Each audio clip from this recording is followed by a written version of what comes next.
So we've been in southern Idaho for 5 years now, and we moved here under excruciating circumstances.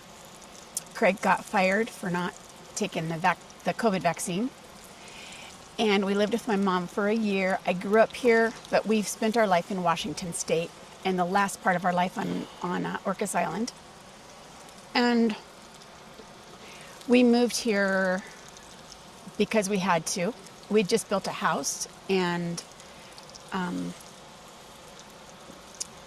when Craig got fired, someone literally came and knocked on the door and wanted to buy our house. And we had just built it, and you could have gotten work, but it would have been intermittent work, and we had a really steep mortgage.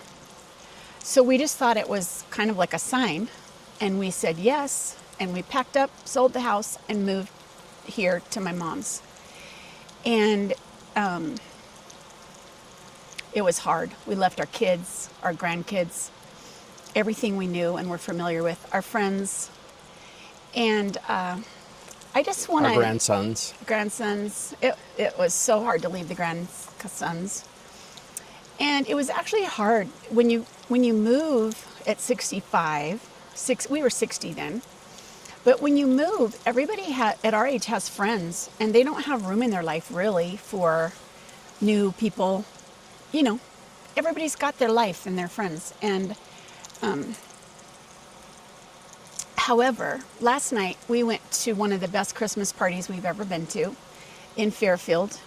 Some old acquaintances have become friends. And the Christmas party, you describe it. Yeah, they'd say about 60 people, happy, married people, mostly middle-aged to our age.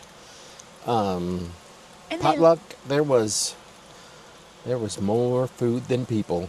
Yeah. And there was no green Jell-O with carrots and pineapple and cottage cheese in it. And that's what I missed. But it was the best food I've ever tasted. These people are foodies. They are country foodies.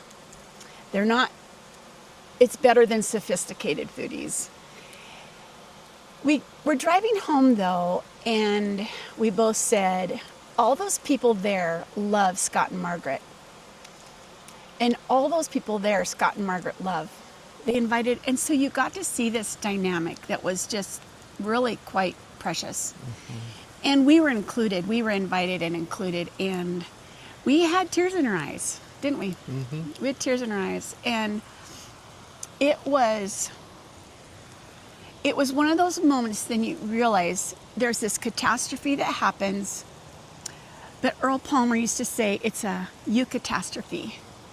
It's a good catastrophe. Us moving here finally feels purposeful.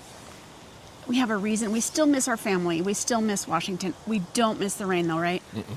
Don't miss the rain. But 5 years later, we can both say we are debt free. We don't owe anybody anything. And we can go adventuring when we want. We can take Stanley with us because he loves to travel. And we have dreams and we have plans and we have a future. And 5 years ago, it didn't feel like that. 5 years ago, we were desolate and in despair a bit. And we took early Social Security. Craig he was 6 months from being vested. So we didn't take that away.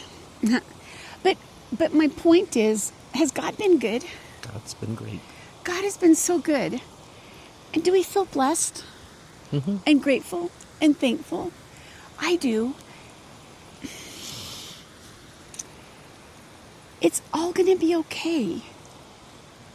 It is. And we just want you to know, if you love us and we love you and you're one of our friends and you know us, we just want you to know, number one, God is good all the time. In spite of how things look, He has a plan. And number two, we are feeling that flickering of joy. Once again, how we've always lived. But we had like a bad patch. And we had to, we had trauma and despair and our life was torn up. But there are good things happening, and we are so grateful. So we try to come out every day and either have coffee or a little tiny breakfast outside. And we're going to try to do it even when it snows. Snow, no, snow. It's only about 50 degrees today, right? 50, yep. 50, yeah. So it's not too cold, but snow is a coming. But it's just good for us to be outside. So Lord, thank you for our life. Thank you.